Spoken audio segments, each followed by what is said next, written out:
If your franchisees are making money, your validations are going to improve, your compliance is going to get easier, your franchise sales are going to get stronger, and your royalty growth is going to become healthier.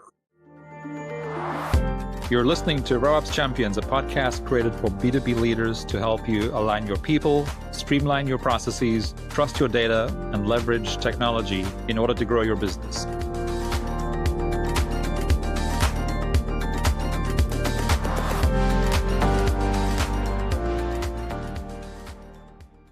Hello and welcome back. Today I'm joined by Keith Gerson, founder and CEO of Gerson Advisory Services and one of the franchise industry's most respected strategic advisors. Keith brings more than 50 years of experience helping franchise systems improve growth, operations, and franchisee performance. Throughout his career, Keith has served as a franchisor, franchisee, executive, and advisor, holding leadership roles with organizations including Fran Connect, Puro Clean, Mrs. Fields, and Jack in the Box. Having worked with more than 500 franchise brands, he brings a rare perspective on what truly separates high-performing franchise systems from those that struggle to scale, which of course is what we like to talk about here on this show. What makes Keith's perspective especially valuable is his belief that sustainable growth isn't driven by technology alone. It comes from aligned leadership, disciplined processes, meaningful data, effective coaching, and a relentless focus on franchisee success. Today, through Gerson Advisory Services, he helps franchisors uncover operational blind spots, improve franchisee performance, strengthen sales effectiveness, and leverage AI to become more productive without losing the human element that drives lasting results. Keith, welcome to the RevOps Champions podcast. Thank you so much for having me. Yeah, it's not often that we get to speak to someone who has 50 years in franchising, but I'm so happy to have you here today, Keith. So thank you so much. Overall, over these sort of 5 decades, you've worked with over 500 franchise brands in various shapes and forms. Looking across all that experience, what consistently separates franchise systems that outperform everyone else? That's a great question. Actually, the amount of brands that I've had the opportunity to work with and through is in excess of 1,500 through my role as president of Fran Connect prior to starting Gerson Advisory Services. So even though I may not have worked directly with every single one of the executives of those organizations, I had the opportunity to study all of the data, all of the best practices, because arguably Fran Connect had more data when it came to what was actually happening in franchise systems than any organization out there. So it really was a wake-up call. And in my 50 plus years of being in franchising, the one thing that I have found consistent is the very best systems out here had tried and tested their franchise systems prior to going live. They focused exclusively on franchise unit profitability, which had a tendency to really uplift the system in terms of the buy-in and the trust that was created on behalf of the organization. And the best systems really were focused less on data and more on the actionable insights that could be created through that data. They're all great communicators, and that's just a handful of things that I've observed in franchise systems.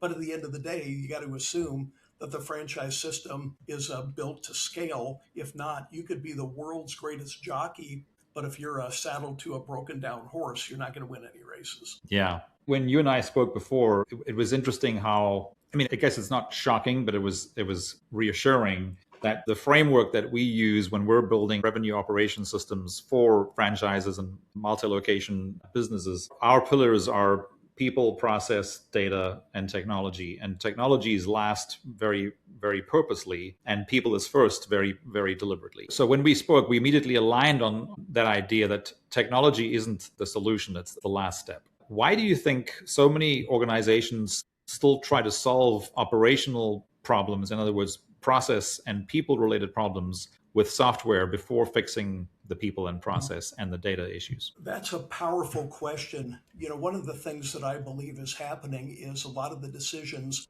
are being made sitting in front of a laptop computer instead of CEOs and the executive team being in the field where the action is. The fact is in doing data analysis, I have found that the frequency of which franchisors are literally in the field has broken down to maybe once to twice a year, which is not frequent enough. The span of control used to be about 10 to 1 for systems that were working on unit level profitability, and a 30 to 1 ratio of a franchise business consultant or coach to a franchisee's overall 30. Now, again, that number is running between, I'd like to say 50 or 100 to 1. But again, that frequency in which the CEO is in the field has really, really fallen in most systems. Yeah.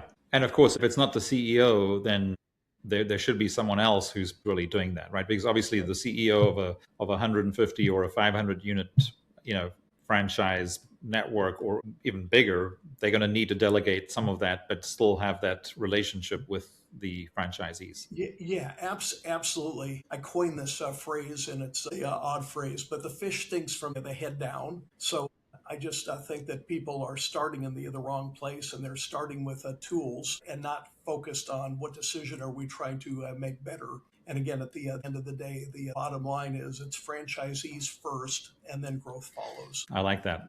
And of course, I like that particular analogy even more because I used to be in the commercial fishing industry, so I'm very familiar with how fish rot and how they smell. Keith, so you've said that the franchisee's P&L is the franchisor's report card. How should franchisors rethink leadership and support in franchisee profitability, where that becomes truly the North Star? I believe that what's happening out there is, again, people are analyzing data in offices instead of actually being on site to witness what's happening and to get to the bottom. If you were to look at where training and development is occurring within the franchise disclosure document, that which everybody can see, is you're going to have the table of contents of what's being taught the day that the franchisee becomes a part of the system. And what I'm finding, though, is when the franchisors are not focusing in on the training and effective development of their franchise business coaches, the people that are in front of these franchisees, they don't know how to resolve the challenges and issues that they're finding, because all of the training, and I've done a lot of research on this and a lot of surveys, the franchise business consultants are not being trained on how to coach for improved franchisee performance. They know what the standards are, they know how to enforce standards, but they don't know how to effectively manage and follow up. And so what I believe in breaking this down to a very easy 3-point thing, it's like parent effectiveness training. The franchisor has to have just a few important compass points, the North Star that basically changes performance. Keep it simple, just like in training your children. Have just a few things you're focused on, talk about them all the time, and make sure that your behaviors are in alignment with those rules or those standards. And I just don't see that happening because, again, we're not effectively training our coaches on how to do strategic field visits, how to effectively have coaching discussions with their franchisees that is sustainable, especially since we're not seeing them with any real rigor or certainty.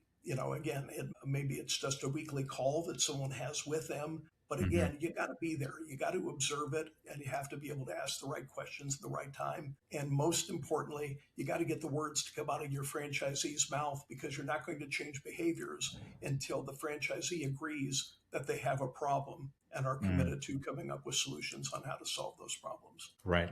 Yeah, it's kind of like, we're all familiar with the phrase, hope is not a strategy. So as you're growing and you have an FBC or in emerging brands where the CEO is still having that face time with 25 to 30 franchisees, and then eventually as they get to 80 or 100 or 120 units, they're hoping that problems don't occur because they're not able to have conversations with more franchisees. But of course, we all know that that's eventually just a matter of time before some franchisees start struggling and they're not being heard, right? Yeah, absolutely. Yeah, there's this flywheel, though, and I'm going to break it down simply, though. If your franchisees are making money, your validations are going to improve, your compliance is going to get easier, your franchise sales are going to get stronger, and your royalty growth is going to become healthier. So Right. I think it's really important to ask every department, because this is not just going to fall on the shoulders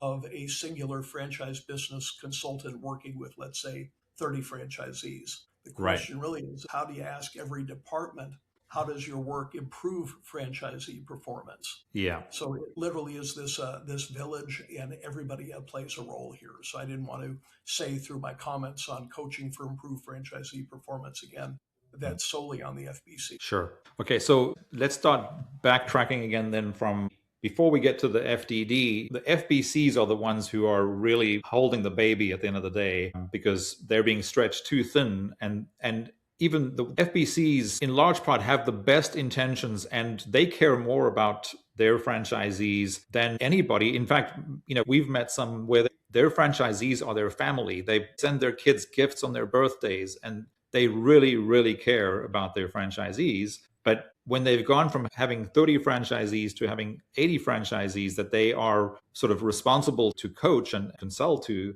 that obviously becomes impossible. So even with the best intentions, you believe that most FBCs are trained to inspect rather than coach, right? What's the difference, and why does coaching create stronger franchisee performance than auditing? As a franchisee, these are not our employees. These are capable people, or we wouldn't have allowed them into the system for the most part. We get our surprises every now. But, the solution that they are mostly willing to follow, the goals that they're willing to take on, have to be their own. It can't be what the franchisor wants for them. It has to be what they want for themselves. And so I think one of the most important steps to take is in the franchise sales process, the relationship is actually built with the franchise development person. And they're picking up all of these notes and all of these cues. They know their strengths, they know their weaknesses. But unfortunately, there's not a protocol in place, a system for being able to pick up what these learnings are and what the motivation was for why somebody became a franchisee in the first place, to remind them during those tough times. And I think that's contributing to this challenge. But again, at the end of the day, we have to coach to what it is that is going to help the franchisee achieve their growth. And you can't want it more than them. I had a franchisee in a system that I was the president of. And this gentleman in his first year in a system that was only averaging about 550,000, did 750,000 in his first year, 1.2 million in his second year. And by the time he got to his third year, he was knocking at $3 million. And he told me that he'd never been so miserable in his life.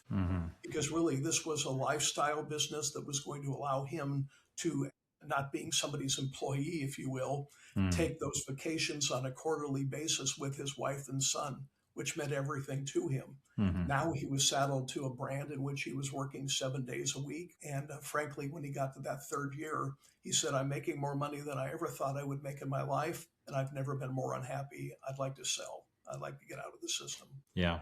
And so here, what were we doing? We were coaching them and, hey, saying, let's keep going. You still have so much more runway.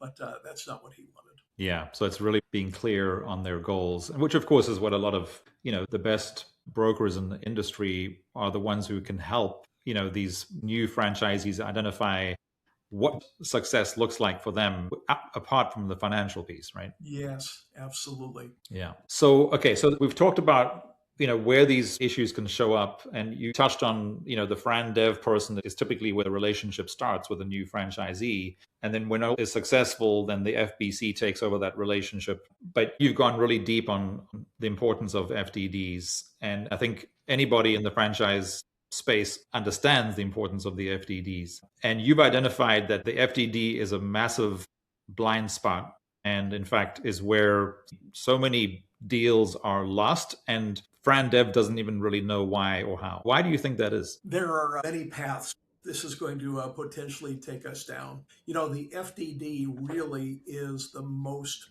powerful and transparent document that gives you the opportunity to really understand and compare your brand to that of your direct competitors, to understand what they're doing that perhaps you're not doing, and vice versa. It's a treasure trove of best practices. Part of my service is I offer a franchise disclosure document, competitive analysis and strategy reports, in which I'm looking at the total addressable market. I'm looking at all of the other metrics, but I'm looking at some metrics that franchisors are not really paying very close attention to. The SBA failure rates in concert with litigation, in concert with closures that can be found within the document, et cetera, are all very, very telltale and almost always are going to lead back to the selections of franchisees that were made and the focus that's made or not made when it comes to the financial side of the business.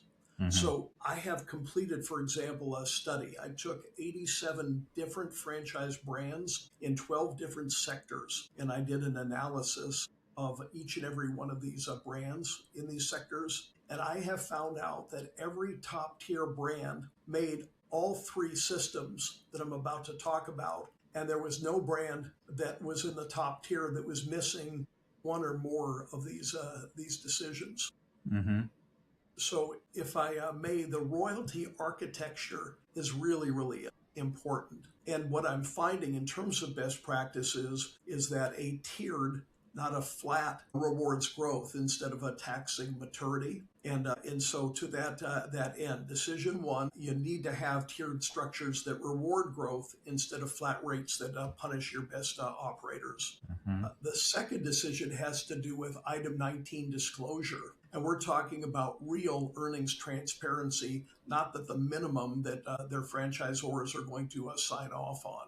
And that builds trust as well. So 100% of top tier brands are doing full disclosures. I'm not saying down to EBITDA, but they are sharing, if you will, the controllable margins, some of the fixed costs and different things. And the third decision that I found here is that the top franchisors out of these 87 brands was a multi-unit development and a formal program that's built before scaling single unit sales. And let me explain again, in reading the FDDs and looking at training and development, again, that's that section of the franchise disclosure document, which is going to say, here's how many hours you're going to have in classroom, here's how many hours you're going to have at the unit level, and here's additional readings. But I have never found a brand that would actually expand what they do to train multi-unit development.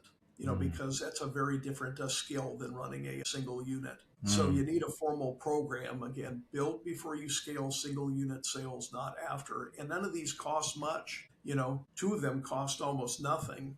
And so the other one is just basically arithmetic. So I do have a report that I'm going to be publishing here shortly entitled Franchise Outperformance is Designed, Not Discovered. And happy to make that available. I'm not charging for this. It's just pure thought leadership. Yeah, that'd be great. We'll definitely want to add that to the show notes once you have that available. Yeah. So going back to the third piece there of the multi-unit development, Keith. So that seems somewhat counterintuitive because whenever you're speaking to sort of high growth, franchisors, it seems that what most of them are looking for is multi-unit owners. So why do you think they want multi-unit owners, but they're onboarding their franchisees really to be single unit owners? Plain and simply, I just think that they don't necessarily know any better. They may themselves not have had experience, or perhaps they're not opening up and asking the multi-unit franchisees within their system to share what that is that they believe that they need. But I can tell you, in my experience, the most dissatisfaction that I have witnessed is not for the least profitable franchisees in the system. It's the most accomplished within the system, typically your multi-unit developers. And I think what's going on here is that, again, I think it's not a matter of apathy, but I just don't think everybody has a tendency more or less to follow the leader. Like when I do these FDD analysis studies, I found such a close, it's almost like whoever defines the category, everybody seems to want to get as strikingly close to what that system is doing. But if you were to do an analysis on McDonald's and you want to know how to scale a system, you don't look at what McDonald's is doing today. You go back in time and look at what McDonald's was doing back in the other day. So again, these are services that I'm frequently called upon to provide, which is to develop and give multi-unit training programs. And so the three that seem to be most in demand that I run into are going to be coaching for improved franchisee performance. Again, the training and development of not just the franchise business consultants, but there's additional roles as a brand is scaling, as a multi-unit is scaling. they've got 5, 10, 20, the things they have to do and the inflection points in which they have to bring them in are different. But I do want to go back and make one point, which is when we were talking about the most successful franchisees, and I was implying that they are sometimes the most frustrated. And I've heard this time and time again. We have more locations. This is the tail wagging the dog. Many of these multi-unit franchisees are actually making more money at bottom line than the franchisors that they're with, because it's not fractional. They are keeping 94% of their revenues, whereas the franchisor perhaps is taking 6% out of that. So I believe that what we need to do is we need to assemble, if you will, an advisory council made up of multi-unit franchisees to determine exactly what it is that they want. Because again, these guys are saying, we're paying you more money than anybody else is, and yet you're giving us the least amount of attention. And mostly it's because they may want stuff like training and development on 6-session planning. And that's not something necessarily that's being taught to single unit franchisees. Sure. So, find out what it is, work on developing those programs. If you don't, there's many great folks out there that can help with the development, professional development of these types of learnings.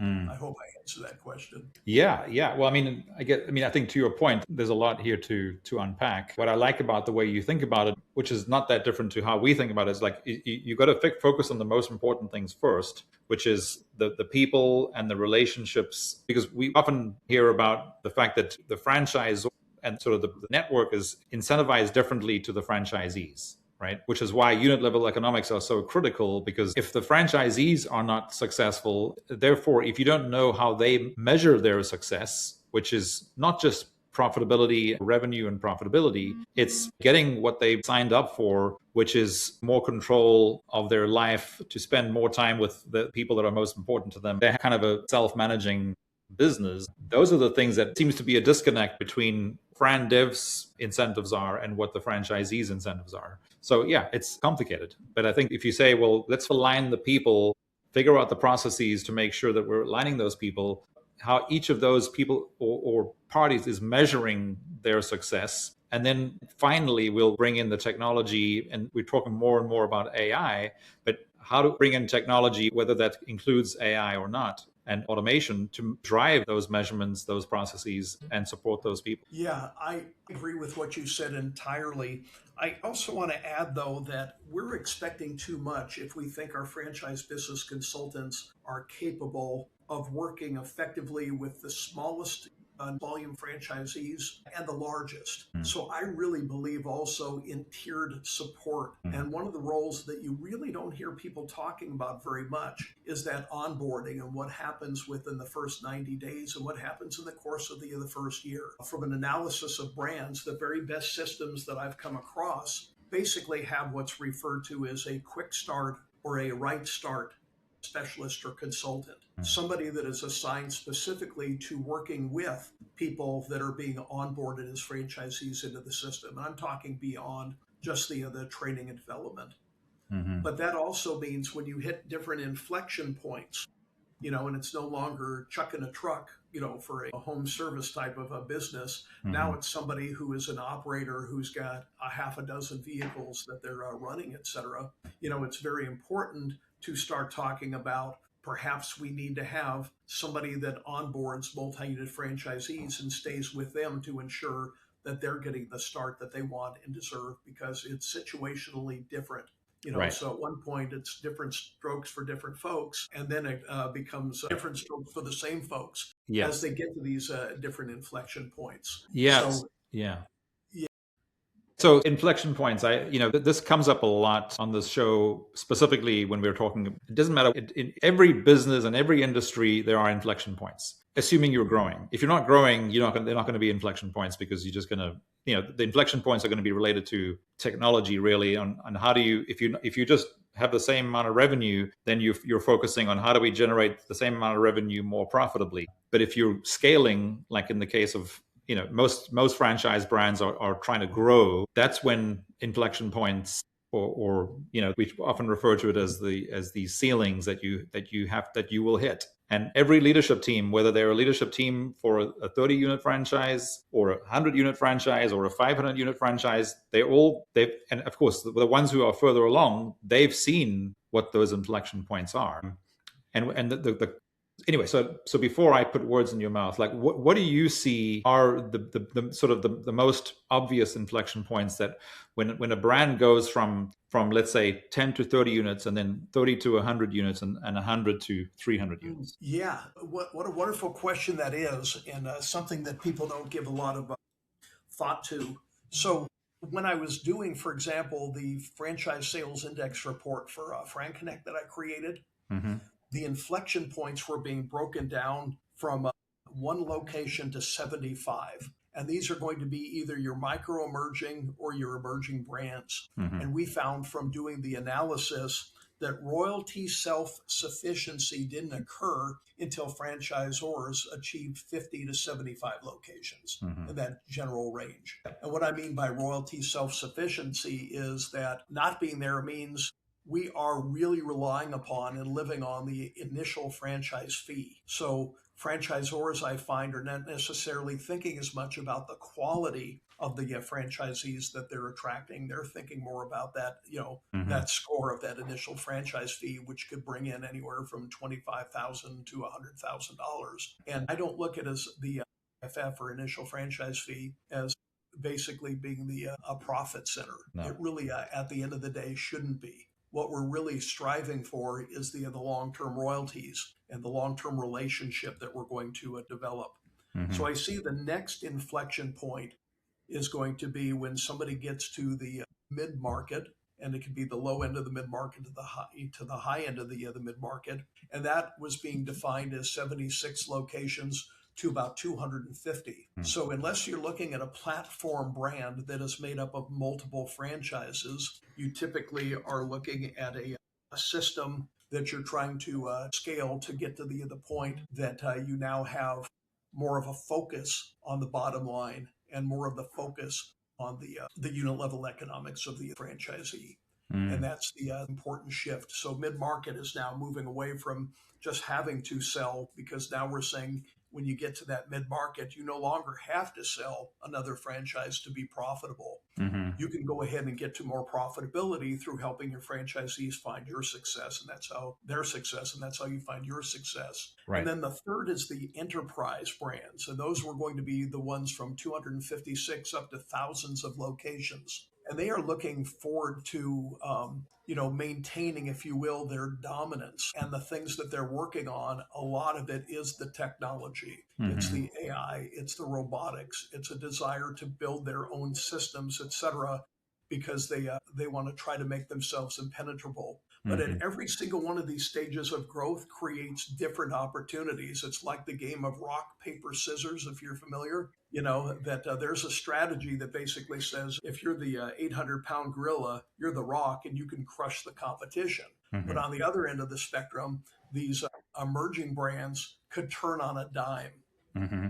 And they were able to capitalize, and many did during the pandemic, on achieving things at a much faster rate than you could have ever envisioned prior to the pandemic. That was one of the blessings that came out of it, if we were to find one. Right. So I'm saying that these smaller brands, again, can be very, very effective. But in the middle, you start really understanding that differentiation is the key. If you're not Coca-Cola, where you define your category, or if you're not McDonald's that had defined its category, then using the QSR reference, you're Burger King.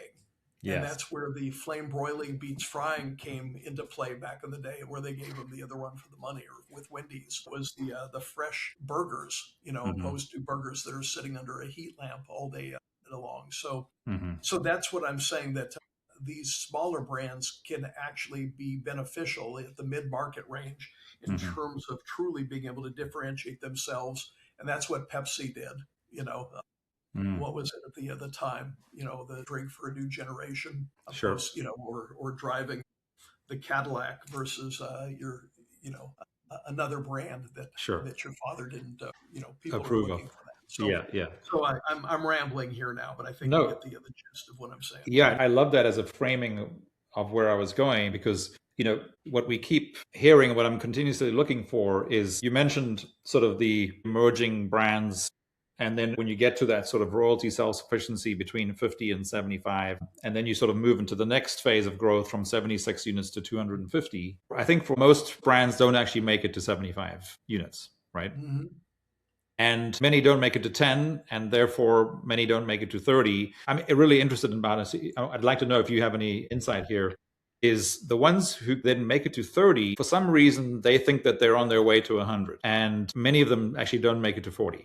There's like this interesting space between 30 and 40 where they might get to 35, 36, 37, and everything just comes to a grinding halt because they haven't figured out how to break through that glass ceiling of complexity, because they're still trying to run everything with the same people, the same teams, the same systems that aren't going to get them to 100. I mean, is that something that you've seen? And what do you think is causing, they're not making the necessary changes to get from 30 to 100? Yeah, well, I think that this cliche couldn't be more true. What got you here doesn't get you there. And so a lot of people believe that what they were doing and what it took to get to the 30 locations is the recipe for success, and that the people that are executing those systems are capable of getting you there. But I have found that that's not the case. I think what happens is that people are saying, this is what's making us win and this is what's making us money today. And even when they get beyond that inflection point, where they're focused on, I've got to sell franchises, they believe that's the keys to the kingdom, and they're not paying and giving enough attention to the operations side of the business. Mm-hmm. I have seen where what healthy systems tend to have in common, and I've seen where these emerging brands get stuck. Mm-hmm. And I've seen the difference between growth that looks good on paper and that growth that actually holds up under pressure. Mm-hmm. So that's where the positive lesson for me came in. Good data gives leaders better judgment. But the harder lesson was, better tools do not automatically change behavior. Mm-hmm. And that's really where we've got to be focusing in, is on the behavioral side of this. Mm-hmm. So oftentimes the franchisors, because of FOMO, fear of missing out, they tend to try to emulate what other brands are doing. So they'll roll out their dashboards and they're going to assume that franchisees would use them because that data is now available. But that's how the operators work. I created a chart once of what all the roles and responsibilities of a franchisor or a franchisee is. Mm-hmm. And they barely have the bandwidth to be able to take on more. And yet we think we're going to just keep throwing things at the big boys and big girls are doing. I Right. don't think that a franchisee is waking up in the morning excited to log into another dashboard, Right. because again, you look at what they're dealing with: staffing, customers, inventory, cash flow issues, local marketing, and then whatever the problem du jour is that walked in the door that day. Mm-hmm. So we tend to give them dashboards and say, here's your metrics.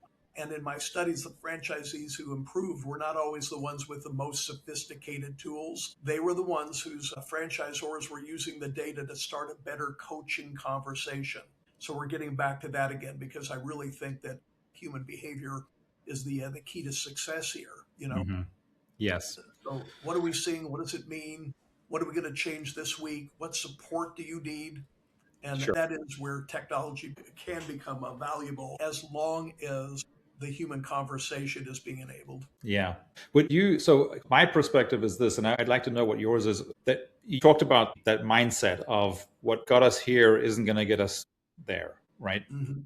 And from my perspective, as simple as it sounds, it seems to me that leadership teams who have that one simple philosophy, they've already won half the battle. In other words, they're 50% of the way there because they have the right mindset. They know that what got them here, the people, the processes, the whatever, is not going to get them to where they're going. Just having that mindset, I've seen it with some incredibly successful brands. On the one hand, I think they were growing too fast, but because they had that mindset of, they know that things are going to break when they get to 30, when they get to 100, when they get to 300, their systems are going to break, but they're aware of that. So they're being proactive about figuring out what's going to break when. And they're starting to invest in, again, the leadership. It starts with the leadership, and then creates the people to run the new processes, the new systems, so that they can continue to scale. Do you see something different? I wouldn't say that it's different. I'd say that what I'm seeing is additive. And part of the problem is, and this comes into those inflection points in which you realize that the avatar of who you thought you needed to recruit into your system is different than what it actually needs to be as you're moving forward. We Right. all have these lessons, and this is, and one of the false positives is we reward ourselves and pat ourselves as franchisors on the back, for how quickly we've been able to scale our systems. And again, we've got to sit down and basically say, what are we learning from the top quartile versus the bottom quartile? What do these top quartile performers have in common? Because that's one of the biggest changes we need to make at that point in time is stop bringing in people that, again, it was all about being able to scale and have, more competitive advantage in markets with more franchisees that are contributing in royalties, when in fact, we probably need more people that understand that the purpose of business is making and keeping of customers at the unit level. And I want to let that sit in for a moment here, Yeah. because we're talking about if in fact the purpose of business is the making and keeping of customers, we don't just want somebody that is going to be totally reliant upon the franchisor to give them, better marketing programs and take more ownership and lead generation. We need franchisees that know how to scale. They know how to be a part of the community. They're out there in the field. They're out there looking, I'll tell you, when I was with Alpha Graphics a number of years ago, before somebody could come into training, they were required to go out in their communities. And this is a business to business franchise that's, based on printing and design work. So they would send a brand new franchisee who has not yet been trained out into the community, bringing a box of cookies or a box of donuts with them, and getting business cards so that when they did come to training, they could literally be inputting all of these prospective customers into the database so marketing could actually start prior to the unit even being open for business. They didn't have to have training. And I thought that was absolutely brilliant. Right. It really, really trained people early on to understand the importance of being a part of the community. Yeah. Yeah. Again, it just seems that there are these sort of simple, very human things that can really be so successful. And of course, then once you're scaling, then you have to put systems around them to continue to grow and scale. Yes. May I add one more example? Please. A real world example here. Absolutely. I had the pleasure of being able to create the Mrs. Fields Cookies franchise system from its very inception. They were all company owned and operated. Right. So I worked directly with Debbie Fields, and Debbie was brilliant. She created something to know exactly what type of an employee needed to be hired within these locations. Initially, these were all managers that were paid by Mrs. Fields. Then they became the franchisees. And here's what she broke it down to behaviorally. Again, simple system. When she would interview somebody, she created a process called singing, selling, and sampling. So the singing is she would interview somebody and say, I'm feeling kind of bad today, I have a birthday and no one has said happy birthday to me. It would mean the world to me if you would go ahead and sing happy birthday to me. And I'm telling you, 8 out of 10 people wouldn't do it. That's not the type of person that she was looking for. She wanted somebody that wasn't self-conscious, that was gregarious, that could connect with people in a mall environment where you only had literally 3 to 5 seconds of somebody walking in front of one of your stores. Right. So that was the singing part. Then she went to the selling part, in which she would ask them, so do you have a favorite Mrs. Fields cookie? You do, the white chunk chocolate macadamia, that's great. Now that's telling as to whether or not somebody already has a passion for the business. But more importantly, she would say, what do you really like about the white chunk macadamia? And she'd be looking for enthusiastic responses, and that people had a knowledge, that they had a reason that they could articulate. The third thing she said, great, we're going to cut up white chunk macadamia cookies, and I'm going to have you, and this is an interview, we're going to have you stand in front of the store and offer samples to people that are walking by. Again, the small percentage that made it to this point, you could see the difference as to who she needed, because they would stand with their backs against the wall in some cases, not making eye contact with anybody and just thrusting out a tray with cookie samples on it. But the people that she was looking for were the people that were like walking up to people in the mall. You got to try this. You better hold on to the counter because your knees are going to go weak. So if she had somebody that was willing to sing, could sell, and that was passionate about the product and could go ahead and connect with people in front of the store, she knew, and that's what made that system at that point in time scale and succeed. So that's, again, just simplicity. Yeah. Something that anybody and everybody could do in their own business in their own way. So yeah, I love that. That's a fantastic story, Keith. So we don't have a lot of time left, but we cannot end this conversation without talking about how AI has transformed the way we're working. And I know you specifically transformed the way you work. You've said it's made you roughly 10 times more productive. Where have you seen AI create the greatest business value, and where do you think leaders still misunderstand its role? That's a great question. I think a lot of people have love-hate relationship with AI, and a lot of people are doing it because, again, of that fear of missing out. They haven't really figured out that AI is only as useful as the problem you're going to point it at. So I do use AI a lot in my business. And part of the reason that I'm getting so much productivity is because I've taken the time to learn how to do effective prompts and to ask the right kind of questions. I will feed it data into it. I don't use just one AI system. I use several different AI systems because of the capabilities that they have and which one is greater than another. Gemini is great in terms of creating for me marketing documentation. Chat is the best overall, especially when it comes to content development. And I love Claude when it comes to complex reports. Right. But, AI is not going to save you. I've learned this. What you hope is that it's going to help you make this is going to sound backwards, but it may just help you make a bad decision faster. So with clients, I'm spending a lot of time on the foundation first. You got to have clean data. You need consistent definitions. You have to have a clear view of what a healthy franchisee looks like. You have to know where the performance gaps are coming from. Because if your foundation's weak, it's not going to solve the problem. It's going to amplify your confusion. Right. So I think that there's real value for franchising when you use, for example, lead scoring is one of those areas. In terms of that could be on the consumer front. Most often I'm seeing it on the franchise sales and development front, in which you're able to weight the value of each of these and where and how to pay attention. I think candidate qualification is really, really important. And one of the most important of all, from my perspective, is franchisee performance benchmarking.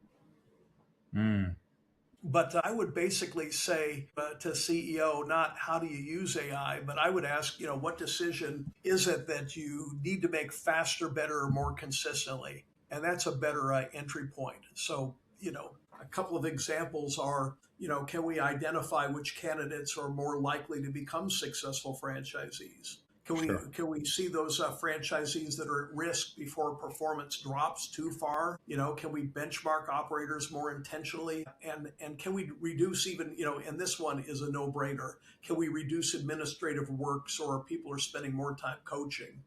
Correct.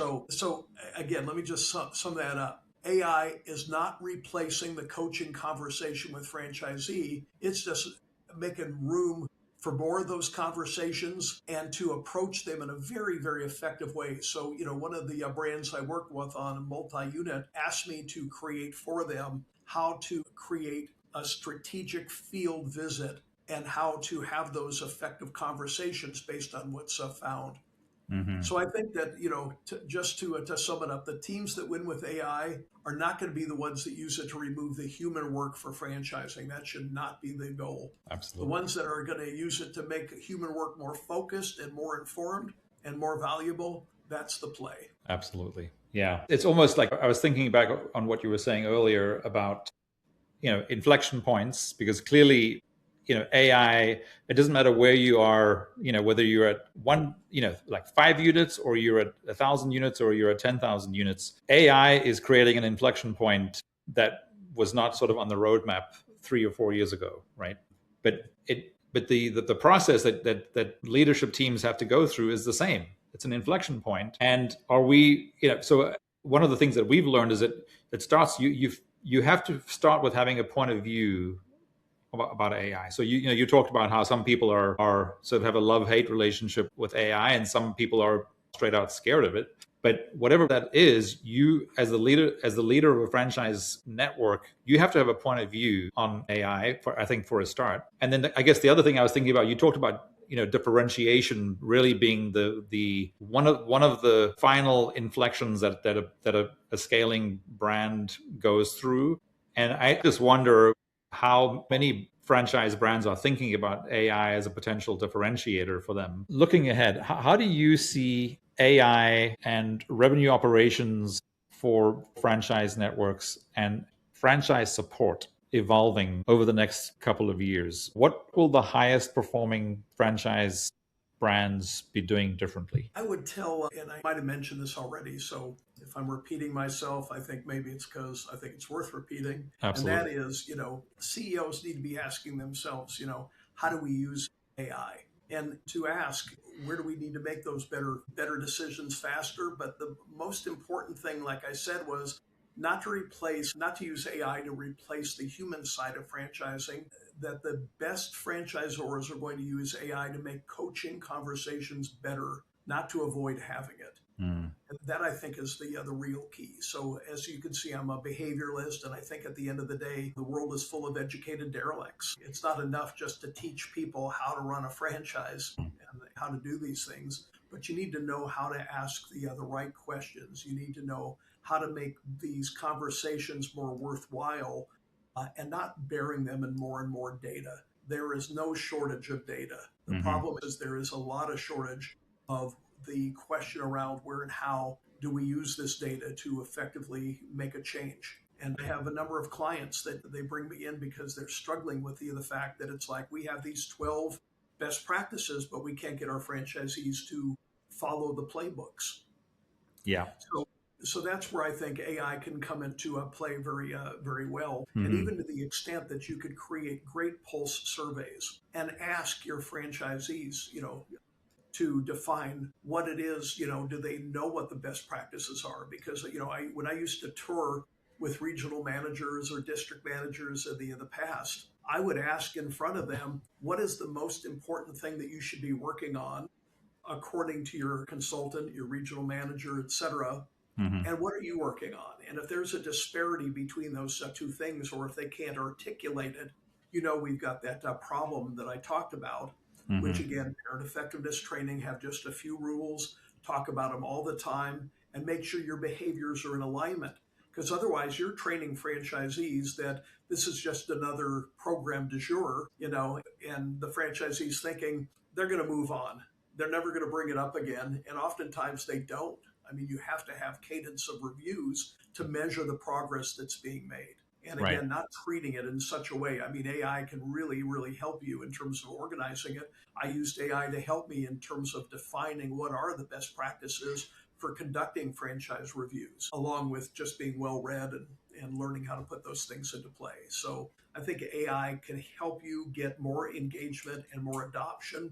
You don't need more tools. Yeah. And I think I mentioned to you once previous to this conversation that, nobody needs a reciprocal saw. Nobody needs a hole in the wall. What they want is a bookshelf. Correct. And these are just tools that are a means to the end. Yeah, that's really good advice. So Keith, maybe just sort of zooming out, so away from the specifics of AI and whatever, any last words of advice you'd give a franchise brand that is still trying to scale more effectively?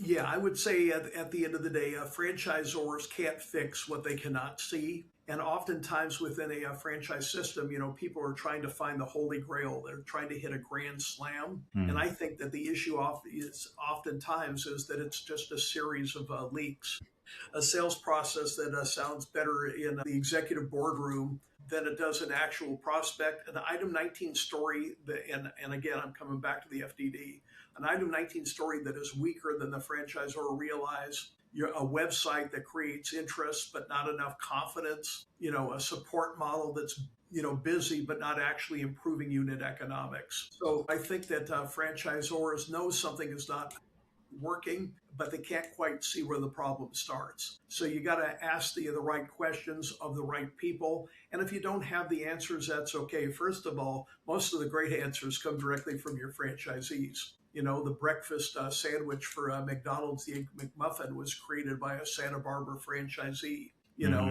And the apple fritter was created by a Canadian donut franchisee, et cetera. But, it's also the point of having a franchise advisory council. They're not a rubber stamp. You really need to use them to kind of inform you as to what the challenges and the issues are and what their recommendations are. So I think communications is critical. And of course, that's why great advisors, consultants, and providers such as yourself and your organization come into to play. Turn to the experts. They've been here, done it. You don't have to come up with all of the answers. So I think that's important. And I think inspect what you expect. I think mystery shopping works, and franchisors really don't know, for example, in the franchise sales process, what it actually sounds like to a candidate. So I think these are services that you can do on your own, or you can bring them in. The whole point, though, is whatever we do as suppliers and providers is to help franchisors see the truth clearly enough to act on it. And that's what I love about what you're doing with your podcasts, trying to get that truth out there so people can act on it. Because otherwise, the definition of insanity, doing the same thing over and over again and expecting a different outcome. Absolutely. So I'll end where I began, which is franchisees first, growth follows. Excellent advice. Keith, thank you so much for joining me today. It's my sincere pleasure, and thank you again for everything that you guys are doing here to make franchising better. Thanks, Keith. All right.